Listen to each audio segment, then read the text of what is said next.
Democracy and Education by John Dewey. Chapter 5. Chapter 5. Preparation, Unfolding, and Formal Discipline. 1. Education as Preparation. We have laid it down that the educative process is a continuous process of growth, having as its aim at every stage an added capacity of growth. This conception contrasts sharply with other ideas which have influenced practice. By making the contrast explicit, the meaning of the conception will be brought more clearly to light. The first contrast is with the idea that education is a process of preparation, or getting ready. What is to be prepared for is, of course, the responsibilities and privileges of adult life. Children are not regarded as social members in full and regular standing. They are looked upon as candidates. They are placed on the waiting list. The conception is only carried a little farther when the life of adults is considered as not having meaning on its own account, but as a preparatory probation for another life. The idea is but another form of the notion of the negative and privative character of growth already criticized. Hence, we shall not repeat the criticisms, but pass on to the evil consequences which flow from putting education on this basis. In the first place, it involves loss of impetus. Motive power is not utilized.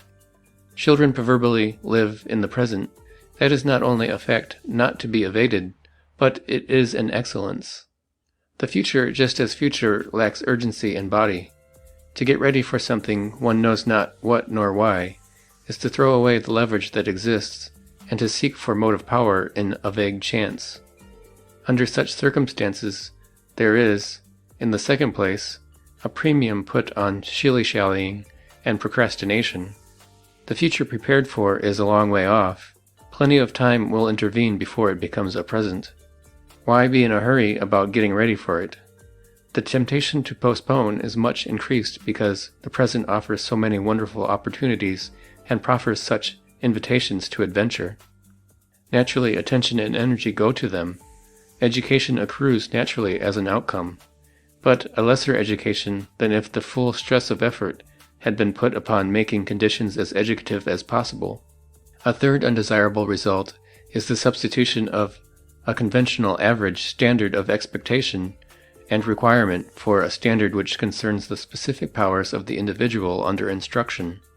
For a severe and definite judgment based upon the strong and weak points of the individual is substituted a vague and wavering opinion concerning what youth may be expected, upon the average, to become in some more or less remote future, say, at the end of the year, when promotions are to take place, or by the time they are ready to go to college or to enter upon what, in contrast with the probationary stage, is regarded as the serious business of life. It is impossible to overestimate the loss which results from the deflection of attention from the strategic point to a comparatively unproductive point. It fails most just where it thinks it is succeeding in getting a preparation for the future. Finally, the principle of preparation makes necessary recourse on a large scale to the use of adventitious motives of pleasure and pain, the future having no stimulating and directing power when severed from the possibilities of the present. Something must be hitched on to it to make it work. Promises of reward and threats of pain are employed. Healthy work, done for present reasons and as a factor in living, is largely unconscious. The stimulus resides in the situation with which one is actually confronted. But when this situation is ignored, pupils have to be told that if they do not follow the prescribed course, penalties will accrue, while if they do, they may expect, sometime in the future, rewards for their present sacrifices. Everybody knows how largely systems of punishment have had to be resorted to by educational systems which neglect present possibilities in behalf of preparation for a future. Then, in disgust with the harshness and impotency of this method, the pendulum swings to the opposite extreme, and the dose of information required against some later day is sugar-coated, so that pupils may be fooled into taking something which they do not care for. It is not, of course, a question whether education should prepare for the future. If education is growth, it must progressively realize present possibilities, and thus make individuals better fitted to cope with later requirements. Growing is not something which is completed in odd moments. It is a continuous leading into the future. If the environment, in school and out, supplies conditions which utilize adequately the present capacities of the immature, the future which grows out of the present is surely taken care of. The mistake is not in attaching importance to preparation for future need, but in making it the mainspring of present effort. Because the need of preparation for a continually developing life is great, it is imperative that every energy should be bent to making the present experience as rich and significant as possible. Then, as the present merges insensibly into the future is taken care of. 2. Education as unfolding. There is a conception of education which professes to be based upon the idea of development, but it takes back with one hand what it proffers with the other. Development is conceived not as continuous growing, but as the unfolding of latent powers toward a definite goal. The goal is conceived of as completion, perfection. Life at any stage, short of attainment of this goal, is merely an unfolding toward it. Logically, the doctrine is only a variant of the preparation theory. Practically, the two differ in that the adherents of the latter make much of the practical and professional duties for which one is preparing, while the development doctrine speaks of the ideal and spiritual qualities of the principle which is unfolding. The conception that growth and progress are just approximations to a final unchanging goal is the last infirmity of the mind in its transition from a static to a dynamic understanding of life. It simulates the style of the latter. It pays the tribute of speaking much of development, process, progress. But all of these operations are conceived to be merely transitional. They lack meaning on their own account. They possess significance only as movements toward something away from which is now going on. Since growth is just a movement toward a completed being, the final ideal is immobile. An abstract and indefinite future is in control with all which that connotes in depreciation of present power and opportunity. Since the goal of perfection, the standard of development, is very far away, it is so beyond us that, strictly speaking, it is unattainable. Consequently, in order to be available for present guidance, it must be translated into something which stands for it. Otherwise we should be compelled to regard any and every manifestation of the child as an unfolding from within, and hence sacred. Unless we set up some definite criterion representing the ideal end by which to judge whether a given attitude or act is approximating or moving away, our sole alternative is to withdraw all influences of the environment, lest they interfere with proper development. Since that is not practicable, a working substitute is set up. Usually, of course, this is some idea which an adult would like to have a child acquire.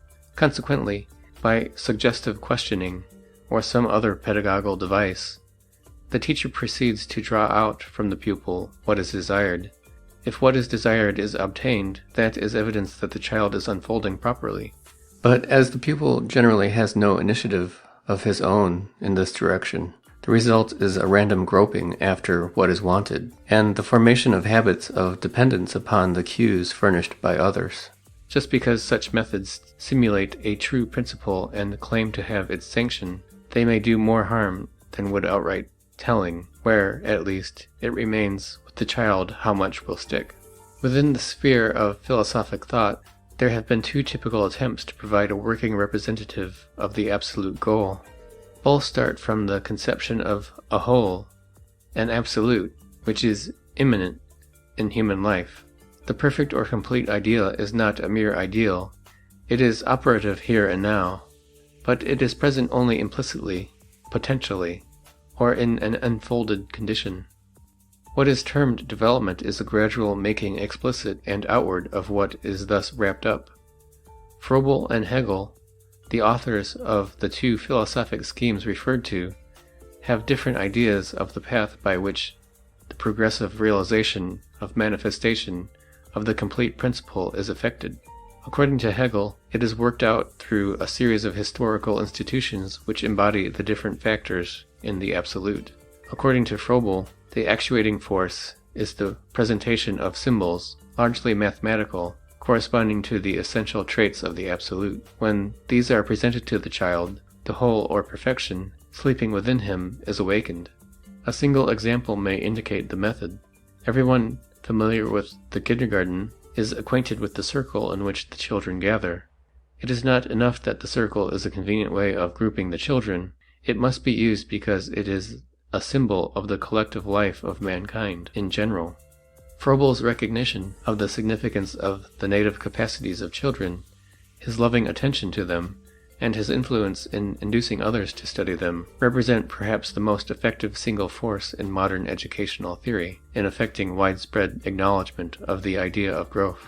But his formulation of the notion of development and his organization of devices for promoting it were badly hampered by the fact that he conceived development to be the unfolding of a ready-made, latent principle.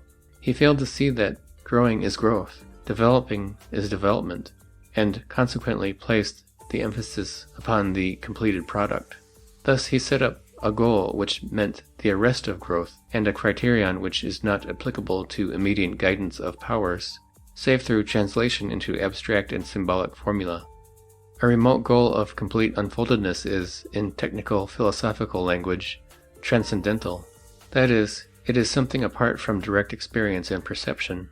So far as experience is concerned, it is empty. It represents a vague sentimental aspiration rather than anything which can be intelligently grasped and stated.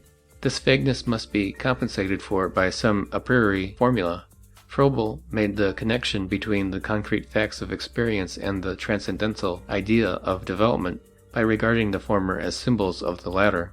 To regard known things as symbols, according to some arbitrary a priori formula, and every a priori conception must be arbitrary, is an invitation to romantic fancy to seize upon any analogies which appeal to it and treat them as laws.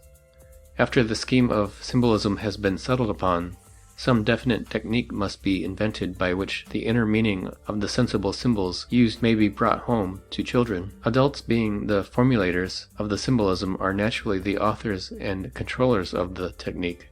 The result was that Froebel's love of abstract symbolism often got the better of his sympathetic insight, and there was substituted for development as arbitrary and externally imposed a scheme of dictation as the history of instruction has ever seen. With Hegel, the necessity of finding some working concrete counterpart of the inaccessible absolute took an institutional rather than symbolic form. His philosophy, like Froebel's, marks in one direction an indispensable contribution to a valid conception of the process of life. The weakness of an abstract individualistic philosophy were evident to him. He saw the impossibility of making a clean sweep of historical institutions, of treating them as despotisms begot in artifice and nurtured in fraud. In his philosophy of history and society culminated the efforts of a whole series of German writers, Lessing, Herder, Kant, Schiller, Goethe, to appreciate the nurturing influence of the great collective institutional products of humanity. For those who learned the lesson of this movement, it was henceforth impossible to conceive of institutions or of culture as artificial.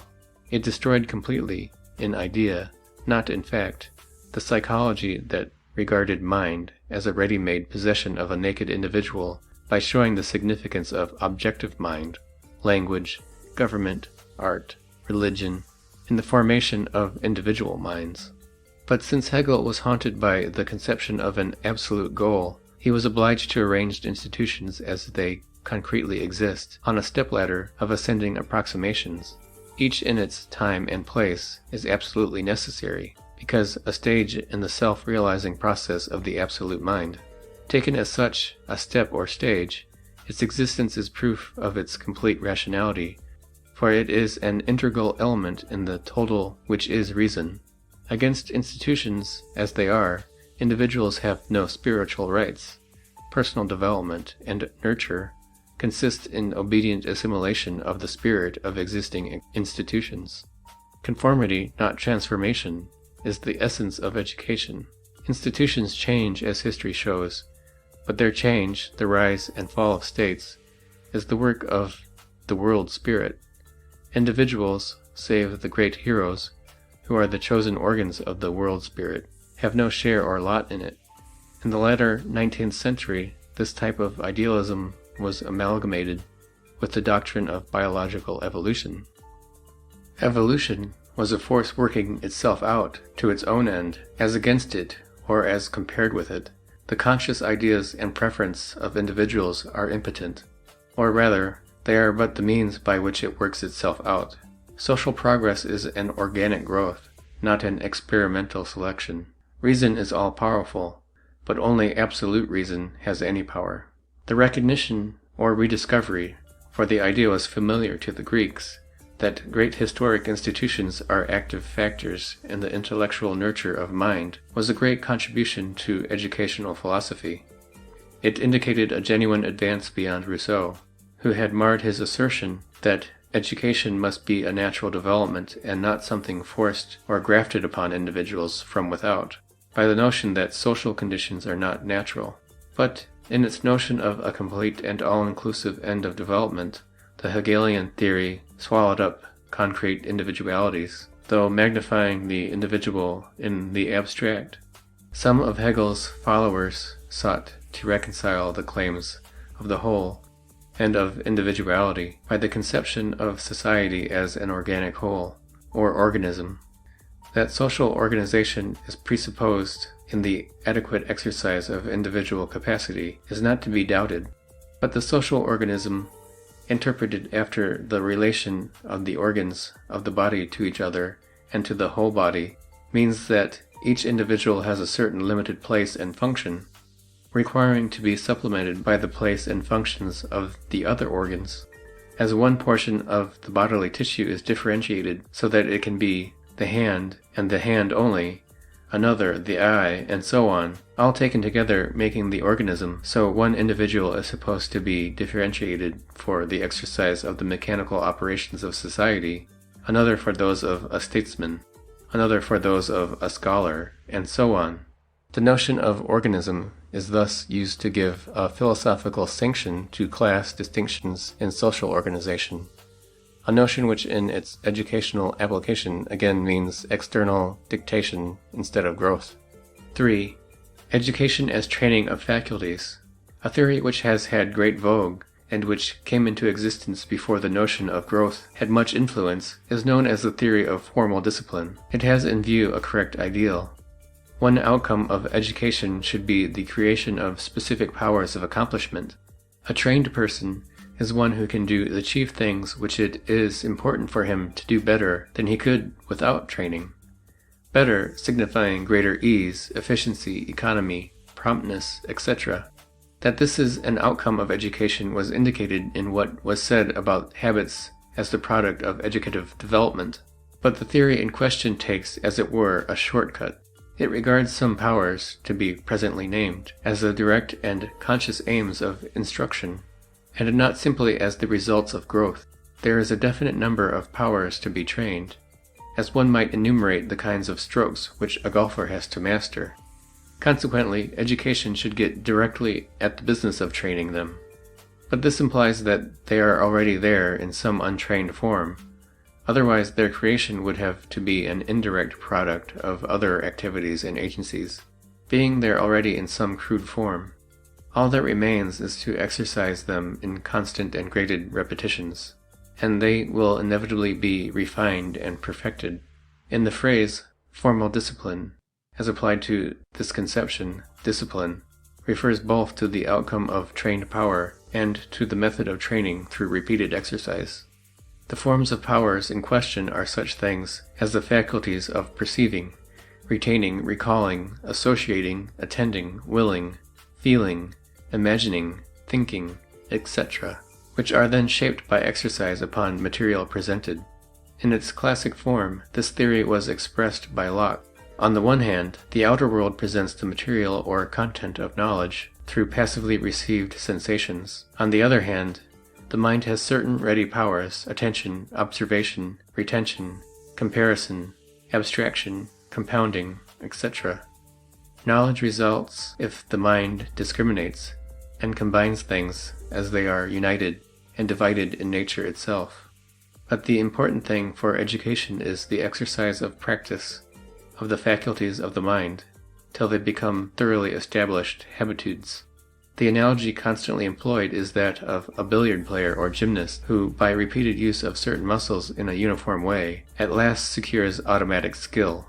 Even the faculty of thinking was to be formed into a trained habit by repeated exercises in making and combining simple distinctions, for which Locke thought mathematics affords unrivaled opportunity. Locke's statements fitted well into the dualism of his day. It seemed to do justice to both mind and matter, the individual and the world. One of the two supplied the matter of knowledge, and the object upon which mind should work. The other supplied definite mental powers, which were few in number, and which might be trained by specific exercises. The scheme appeared to give due weight to the subject matter of knowledge, and yet it insisted that the end of education is not the bare reception and storage of information, but the formation of personal powers of attention, memory, observation, abstraction, and generalization. It was realistic in its emphatic assertion that all material whatever is received from without. It was idealistic in that final stress fell upon the formation of intellectual powers. It was objective and impersonal in its assertion that the individual cannot possess or generate any true ideas on his own account. It was individualistic in placing the end of education in the perfecting of certain faculties possessed at the outset by the individual. This kind of distribution of values expressed with nicety the state of opinion in the generations following upon Locke. It became, without explicit reference to Locke, a commonplace of educational theory and of psychology. Practically, it seemed to provide the educator with definite instead of vague tasks. It made the elaboration of a technique of instruction relatively easy. All that was necessary was to provide for sufficient practice of each of the powers. This practice consists in repeated acts of attending, observing, memorizing, etc. By grading the difficulty of the acts, making each set of repetitions somewhat more difficult than the set which preceded it, a complete scheme of instruction is evolved. There are various ways equally conclusive of criticizing this conception, in both its alleged foundations and its educational application. 1. Perhaps the most direct mode of attack consists in pointing out that the supposed original faculties of observation, recollection, willing, thinking, etc. are purely mythological. There are no such ready-made powers, waiting to be exercised and thereby trained. There are, indeed, a great number of original native tendencies, instinctive modes of action, based on the original connections of neurons in the central nervous system. There are impulsive tendencies of the eyes to follow and fixate light, of the neck muscles to turn toward light and sound, of the hands to reach and grasp, and turn and twist and thump, of the vocal apparatus to make sounds, of the mouth to spew out unpleasant substances, to gag and to curl the lip, and so on, in almost indefinite number. But these tendencies, A, instead of being a small number sharply marked off from one another, are of an indefinite variety, interweaving with one another in all kinds of subtle ways. B, instead of being latent intellectual powers, requiring only exercise for their perfecting, they are tendencies to respond in certain ways to changes in the environment, so as to bring about other changes. Something in the throat makes one cough. The tendency is to eject the obnoxious particle and thus modify the subsequent stimulus. The hand touches a hot thing.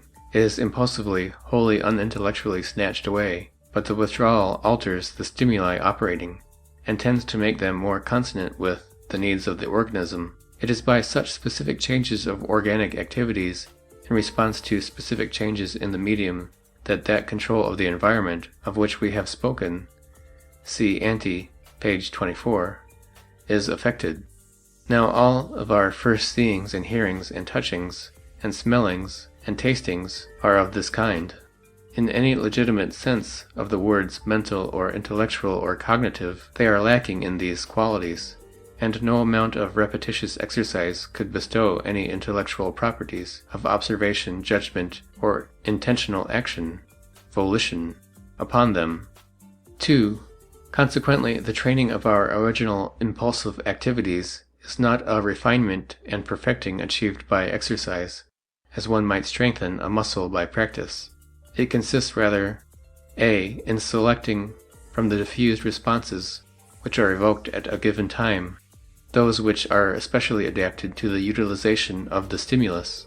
That is to say, among the reactions of the body in general occur upon stimulation of the eye by light, all except those which are specifically adapted to reaching, grasping, and manipulating the object effectively are gradually eliminated, or else no training occurs.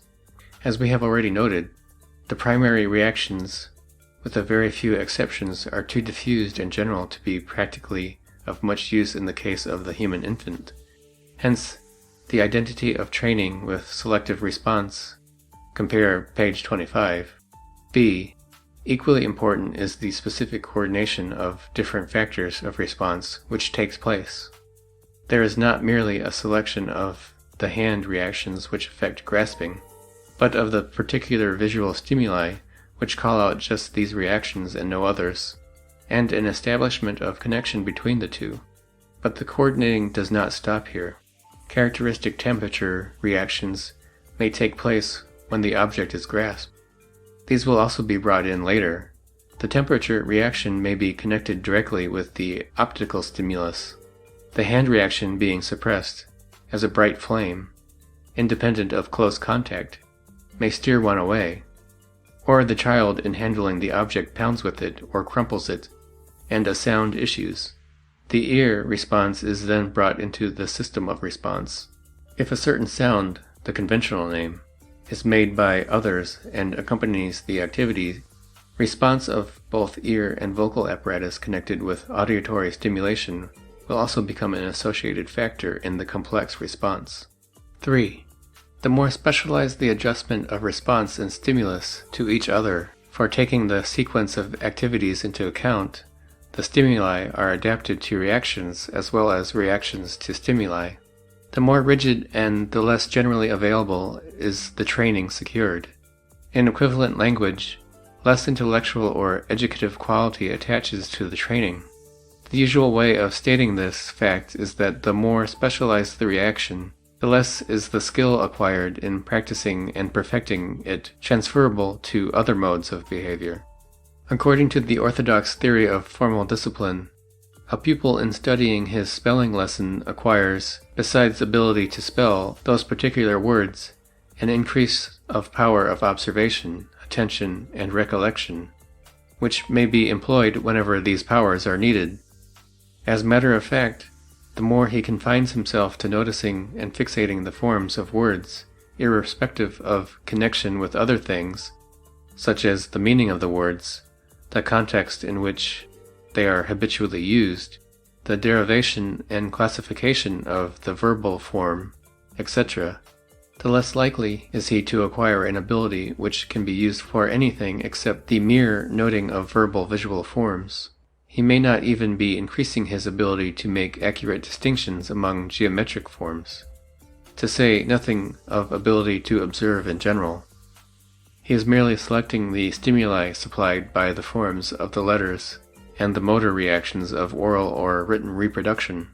The scope of coordination, to use a prior terminology, is extremely limited.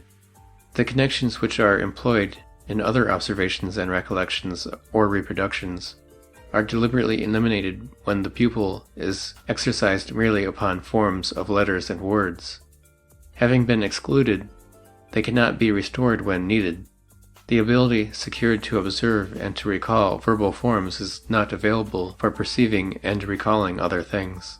In the ordinary phraseology, it is not transferable, but the wider the context, that is to say, the more varied the stimuli and responses coordinated, the more the ability acquired is available for the effective performance of other acts. Not, strictly speaking, because there is any transfer, but because the wide range of factors employed in the specific act is equivalent to a broad range of activity, to a flexible instead of to a narrow and rigid coordination. 4. Going to the root of the matter, the fundamental fallacy of the theory is its dualism, that is to say, its separation of activities and capacities from subject matter. There is no such thing as an ability to see or hear or remember in general. There is only the ability to see or hear or remember something. To talk about training a power, mental or physical, in general, apart from the subject matter involved in its exercise, is nonsense. Exercise may react upon circulation, breathing, and nutrition so as to develop vigor or strength, but this reservoir is available for specific ends only by use in connection with the material means which accomplish them. Vigor will enable a man to play tennis or golf, or to sail a boat better than he would if he were weak, but only by employing ball and racket, ball and club, sail and tiller, in definite ways does he become expert in any one of them, and expertness in one secures expertness in another, only so far as it is either a sign of aptitude for fine muscular coordinations, or as the same kind of coordination is involved in all of them. Moreover, the difference between the training of ability to spell, which comes from taking visual forms in a narrow context, and one which takes them in connection with the activities required to grasp meaning, such as contexts, affiliations of descent, etc., may be compared to the difference between exercises in the gymnasium with pulley weights to develop certain muscles, and a game of sport. The former is uniform and mechanical. It is rigidly specialized. The latter is varied from moment to moment. No two acts are quite alike. Novel emergencies have to be met. The coordinations forming have to be kept flexible and elastic. Consequently, the training is much more general. That is to say, it covers a wider territory and includes more factors. Exactly the same thing holds of special and general education of the mind. A monotonously uniform exercise may by practice give great skill in one special act, but the skill is limited to that act, be it bookkeeping or calculations in logarithms or experiments in hydrocarbons. One may be an authority in a particular field and yet of more than usually poor judgment in matters not closely allied, unless the training in the special field has been of a kind to ramify into the subject matter of the other fields. 5. Consequently, such powers as observation, recollection, judgment, aesthetic taste represent organized results of the occupation of native active tendencies with certain subject matters. A man does not observe closely and fully by pressing a button for the observing faculty to get to work, in other words, by willing to observe.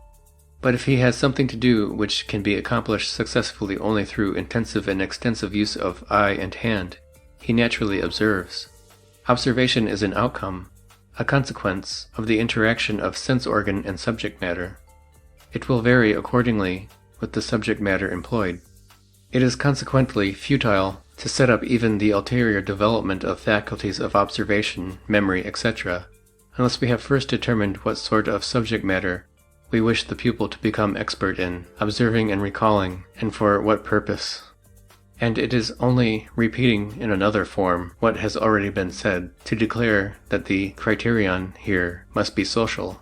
We want the person to note and recall and judge those things which make him an effective, competent member of the group in which he is associated with others. Otherwise we might as well set the pupil to observing carefully cracks on the wall, and set him to memorizing meaningless lists of words in an unknown tongue, which is about what we do, in fact, when we give way to the doctrine of formal discipline. If the observing habits of a botanist or chemist or engineer are better habits than those which are thus formed, it is because they deal with subject matter which is more significant in life. In concluding this portion of the discussion, we note that the distinction between special and general education has nothing to do with the transferability of function or power. In the literal sense, any transfer is miraculous and impossible. But some activities are broad. They involve a coordination of many factors. Their development demands continuous alternation and readjustment. As conditions change, certain factors are subordinated, and others which had been of minor importance come to the front. There is constant redistribution of the focus of the action, as is seen in the illustration of a game as over against pulling a fixed weight by a series of uniform motions. Thus there is practice in prompt making of new combinations, with the focus of activity shifted to meet change in subject matter. Wherever an activity is broad in scope, that is, involves the coordinating of a large variety of sub-activities, and is constantly and unexpectedly obliged to change direction in its progressive development, general education is bound to result. For this is what general means, broad and flexible. In practice, education meets these conditions and hence is general, in the degree in which it takes account of social relationships. A person may become expert in technical philosophy or philology, or mathematics, or engineering, or financiering, and be inept and ill-advised in his action and judgment outside of his specialty. If, however, his concern with the technical subject matters has been connected with human activities, having social breadth, the range of active responses called into play and flexibly integrated is much wider. Isolation of subject matter from a social context is the chief obstruction in current practice to securing a general training of mind. Literature, art, religion, when thus disassociated, are just as narrowing as the technical things which the professional upholders of general education strenuously oppose. Summary. The conception that the result of the educative process is capacity for further education stands in contrast with some other ideas which have profoundly influenced practice. The first contrasting conception considered is that of preparing or getting ready for some future duty or privilege. Specific evil effects were pointed out which result from the fact that this aim diverts attention of both teacher and taught from the only point to which it may be fruitfully directed, namely, taking advantage of the needs and possibilities of the immediate present. Consequently, it defeats its own professed purpose. The notion that education is an unfolding from within appears to have more likeness to the conception of growth which has been set forth. But as worked out in the theories of Froebel and Hegel, it involves ignoring the interaction of present organic tendencies with the present environment, just as much as the notion of preparation. Some implicit whole is regarded as given ready-made, and the significance of growth is merely transitory. It is not an end in itself, but simply a means of making explicit what is already implicit. Since that which is not explicit cannot be made definite use of, something has to be found to represent it. According to Froebel, the mystic symbolic value of certain objects and acts, largely mathematical, stand for the absolute whole, which is in process of unfolding. According to Hegel, existing institutions are its effective actual representatives. Emphasis upon symbols and institutions tends to divert perception from the direct growth of experience in richness of meaning. Another influential but defective theory is that which conceives that mind has, at birth, certain mental faculties or powers, such as perceiving, remembering, willing, judging, generalizing, attending, etc., and that education is the training of these faculties through repeated exercise. This theory treats subject matter as comparatively external and indifferent, its value residing simply in the fact that it may occasion exercise of the general powers. Criticism was directed upon this separation of the alleged powers from one another and from the material upon which they act. The outcome of the theory in practice was shown to be undue emphasis upon the training of narrow specialized modes of skill at the expense of initiative, inventiveness, and readaptability, qualities which depend upon the broad and consecutive interaction of specific activities with one another. 1. As a matter of fact, the interconnection is so great, there are so many paths of construction, that every stimulus brings about some change in all of the organs of response. We are accustomed, however, to ignore most of these modifications of the total organic activity, concentrating upon that one which is most specifically adapted to the most urgent stimulus of the moment. 2. This statement should be compared with what was said earlier about sequential ordering of responses. Page 25. It is merely a more explicit statement of the way in which the consecutive arrangement occurs. End of Chapter 5. Recording by Floyd Wild.